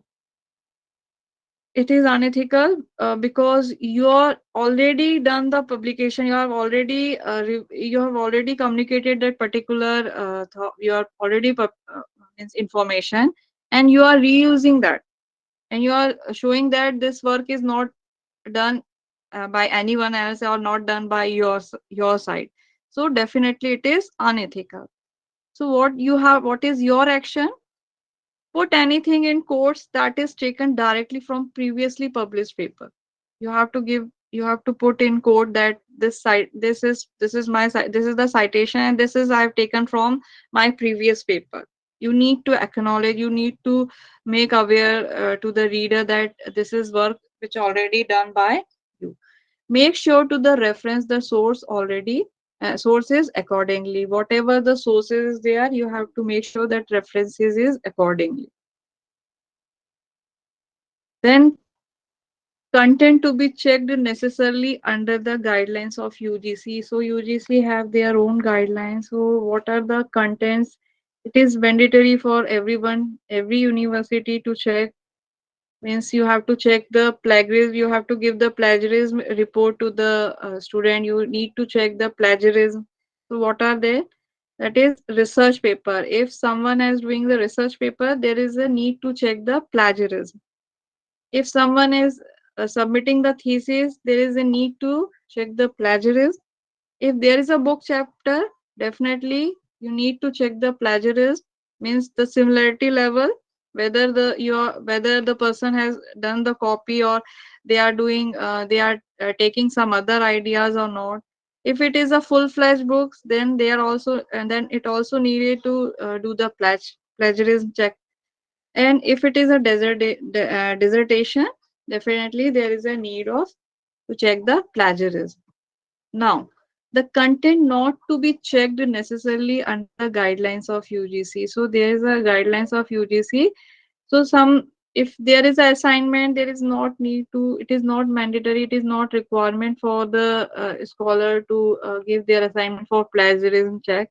If it is an answer script, then it is not required to check the plagiarism. If it is a essay and if it is a project report, definitely it is not means it is not necessarily to check the plagiarism. Now, detecting plagiarism. So it is very difficult in print era to detect the plagiarism. So but due to the technology advancement, it is now feasible for us to check the plagiarism. It is easier for us to check the plagiarism. So search engine can be easily detect, and computer assist the detection allow vast collection of document to compare to each other. So whatever the data is available online or in some other means in whatever the student have submitted, so they are just taking from their side and they are checking whether they have how much is the similarity level, and accordingly the whatever the services we are using, they are giving the result whether the similarity level is high or low. Some service, whatever the detection services are available, some are free and some are commercial. So first we are talking about the plagiarism detection services that are commercial. So what are they? Urkun, Authenticate, Turnitin, and Plagscan, Plagium, and many more are there. So first we are talking about the Urkun. So Urkun,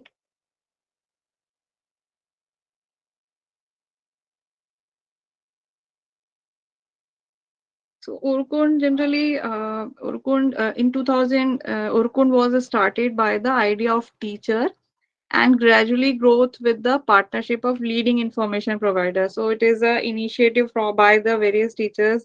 They already seen that number of students are doing copy paste online. So it is started by the idea of the teachers, and Urkun offer a fully automated system actually for handling the problem with the plagiarism. It is automatic. You just put your content, your assignment, your thesis in Orkun, and it will generate the report. Orkun automatically check submit the text of the plagiarist, which encourage the original writing amongst the student and corporate writers. So whatever the things are available in internet, online, or whatever in their system. So definitely Urkun just see and check the similarity level. It is developed by the Prio Info app AB, and it compare the document with the material from three sources, basically from the internet, from the publisher material, and the student material. And from these sources, when the Orkun check, it give the report. And what type of report it give? It look like this. This is a report of plagiarism report. So this area, you have seen the yellow area, this show that 100% match text. So this show that you are this work is this 100% this work is 100% copying or taken from some sources. So where you see the sources, you can see the sources in right hand side. This is the sources, this is the rank, and this is the file name from where the particular work has been taken. So this portion 100% means this is the plagiarism, and plagiarism report, it may be in different level. It may be it is in Urkun generally, the level of index is different. Green shows that there is a no matching words, means 0%. If it is a yellow, it shows that the percentage, the similarity index means you are taking the work from someone else. Your work is similarity level is very high, in between the 1 to 15%. So the color shows in yellow color. If it is a dark yellow, it means that the similarity index means your work is matching with someone else. It is 16 to 25%.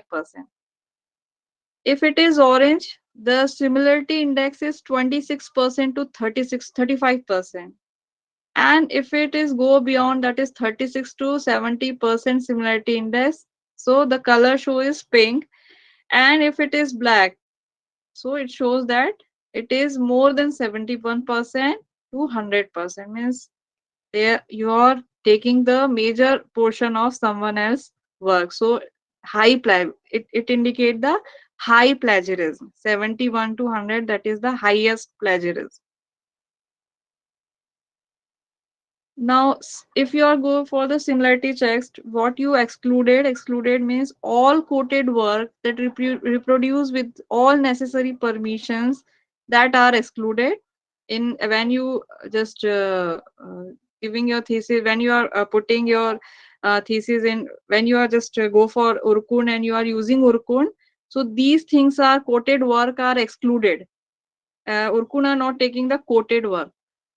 And all reference and bibliography, table of content, preface and acknowledgement, these things are also excluded.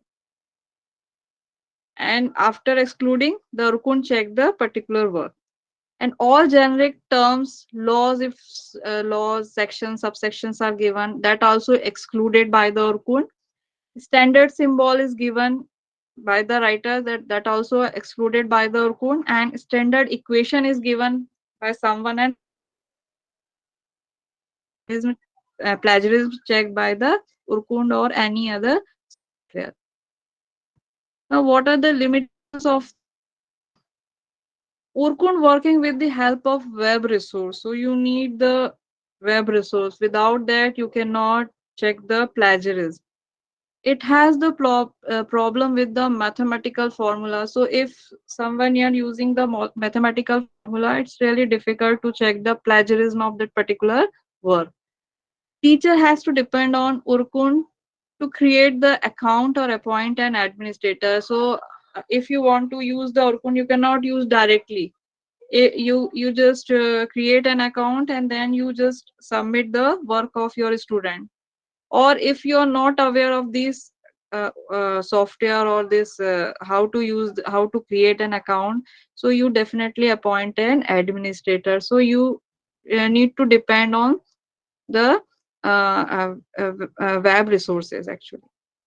Every document treated as a separate document means if the document is a 4 lakh character, so Urkun generally take it equals to one document. But if you add one character, means if it become 4 lakh one, so the Urkun take it as a two document. That is the limitation of the Urkun. Now next one is the authenticate.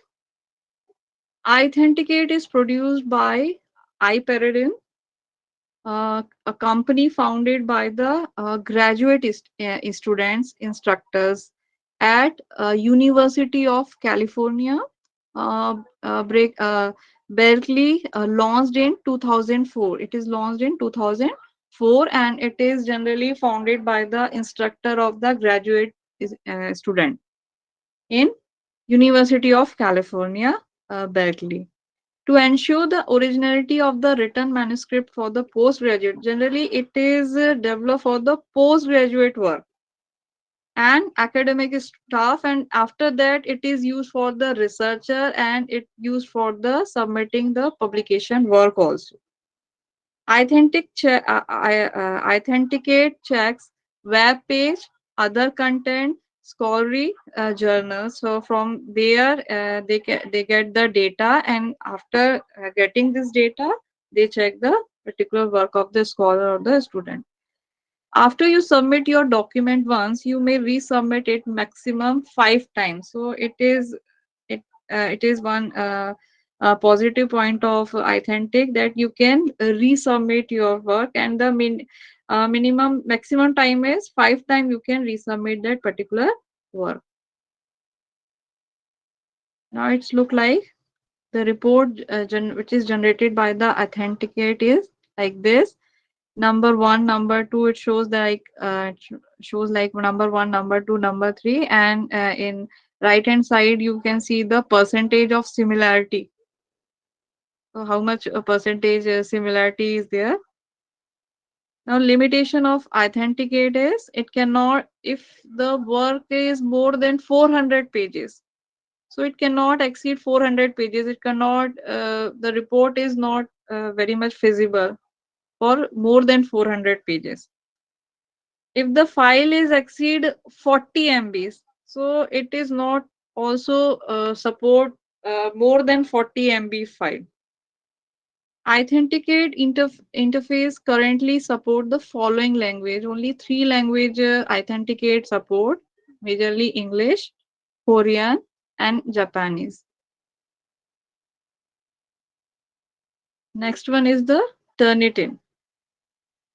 Turnitin is a internet-based plagiarism prevention services. It is created by iParadigm, launched in 1997. So basically, it is launched by the. It is basically developed by the instructor to check the students' work only in the classroom settings. After that, it is used in It is used by the scholar for paper publication also. Turnitin check the web page, other content, scholarly journals, student papers, essays, etc. It provides the better and faster feedback to the student. It is the major advantage. It is a major means positive of the Turnitin that it gives the faster feedback than any other software. So if the report when generated by using the Turnitin is look like this, you see the right hand side the similarity level, similarity percentage 15%, 10%, and you can also see the sources. You can see from this website, this particular portion, that is number one, which shows the 15% similarity with where from this website. It is similar to this particular website. So this work is similar, and you will get the similar work from this website. Means you are, it shows that there is a plagiarism of 15%. Now, what are the limitations of the Turnitin? Turnitin only support 100 pages. That is the major limitation of Turnitin. Means if you are using more than 100 pages, then it will not give you the support. It will not give you the report feasible in properly. It support only 20 MB or less. If the file is more than 20 MB, then Turnitin will not give, will not support. Turnitin only compare with 45 plus billion web page only, 337 plus million student paper, and 130 million article from academic books and publication, only this much. And it has a problem same as Urkun, that if there is a mathematical formula, so it will, there is some, whatever the report is not that much of feasible.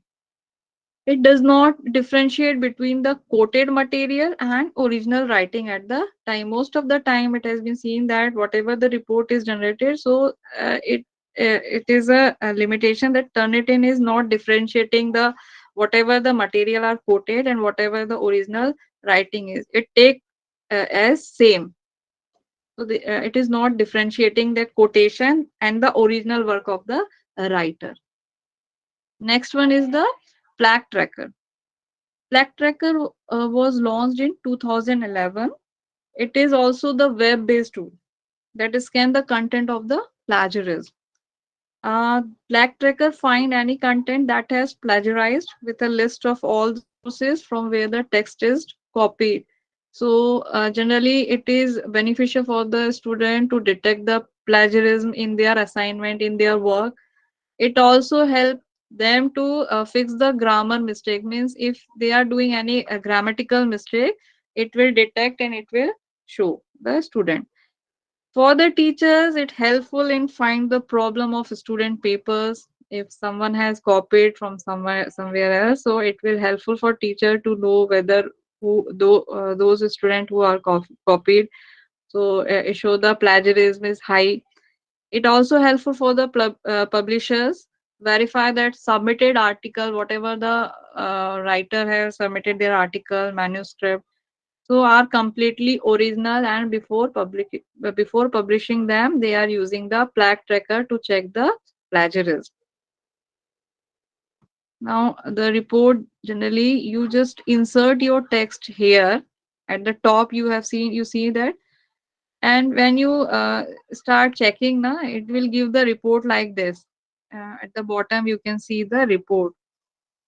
Right hand side you see the sources from where it is matched.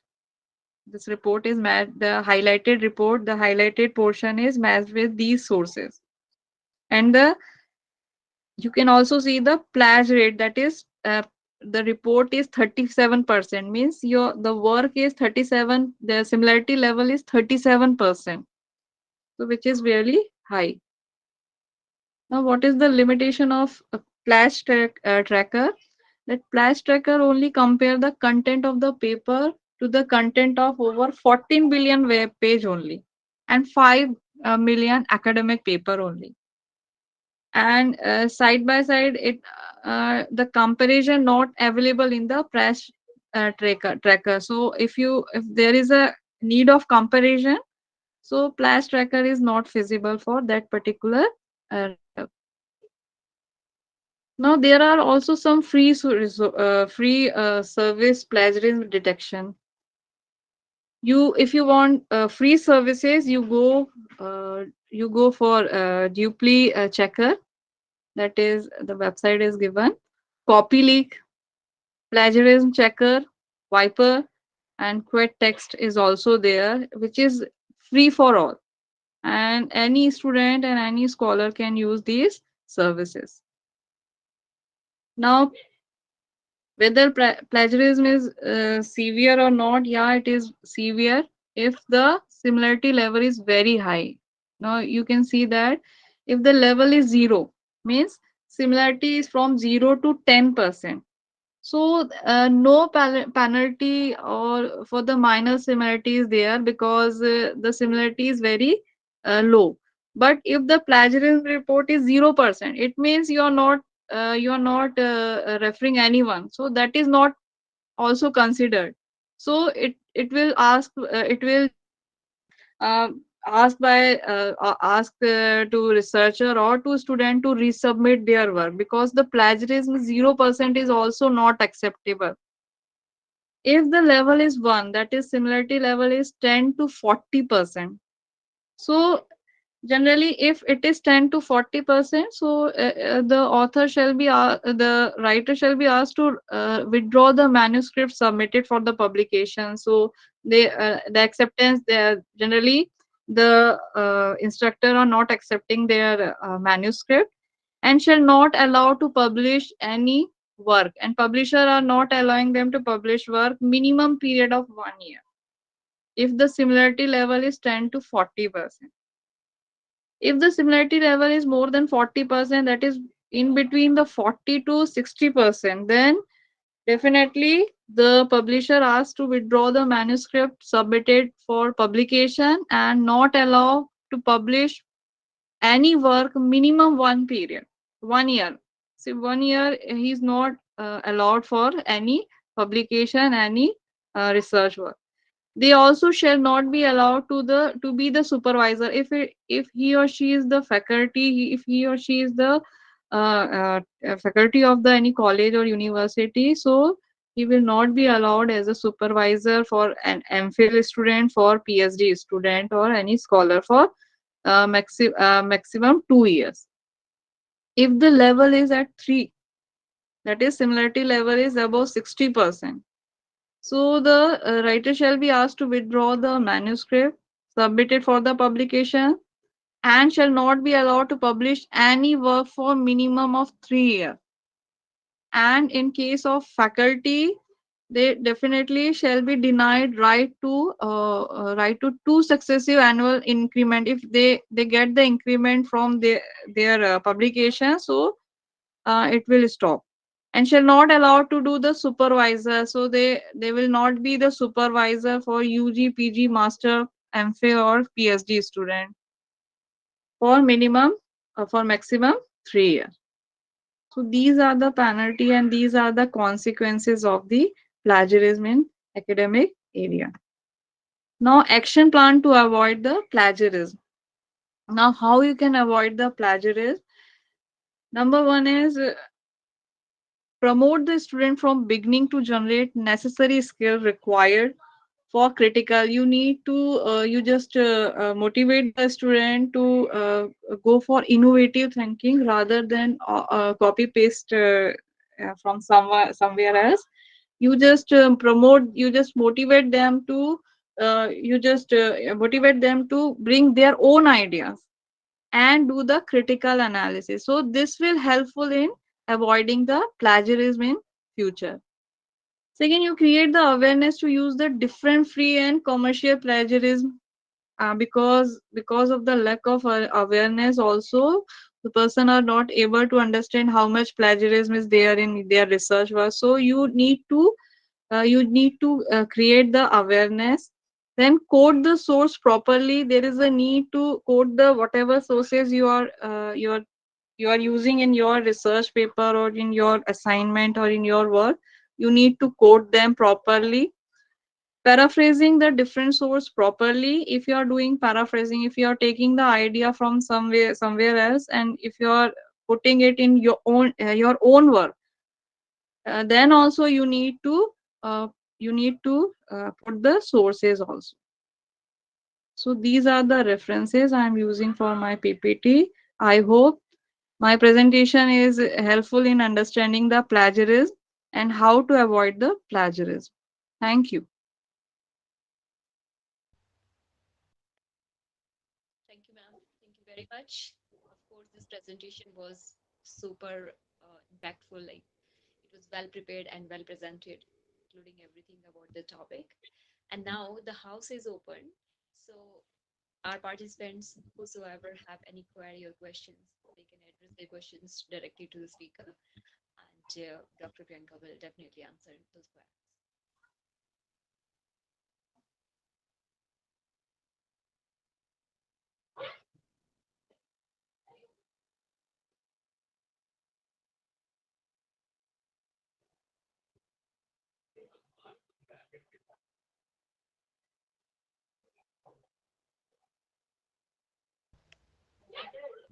The questions and the queries are welcomed here on the platform. So we are looking forward to see some queries or questions from the participants. Hello. Yes, ma'am. Am I audible, ma'am? Yeah, you're audible. Please go ahead. Good evening. I would like to ask ma'am about 0% plagiarism. She said that that is also not acceptable. I have a Right. doubt on that, ma'am. Yeah. Can you just First of all, elaborate, ma'am? yeah. First of all, thank you so much, ma'am, for your question. Yeah, Thank you, 0% ma'am. is not acceptable because it is not possible for anyone to create your own work. You are giving your own work, so it is not possible for anyone. So in case of thesis, it is not acceptable actually, because you can just acquire knowledge from somewhere else. So you are adding something in your particular research work. So it is not actually it is not practically. You can see that you just it overall work is your own, and you are putting your own idea. So it is not acceptable. 0% is not acceptable. So majorly the researcher are asked to resubmit their work. Okay. Thank you, ma'am. Thank you.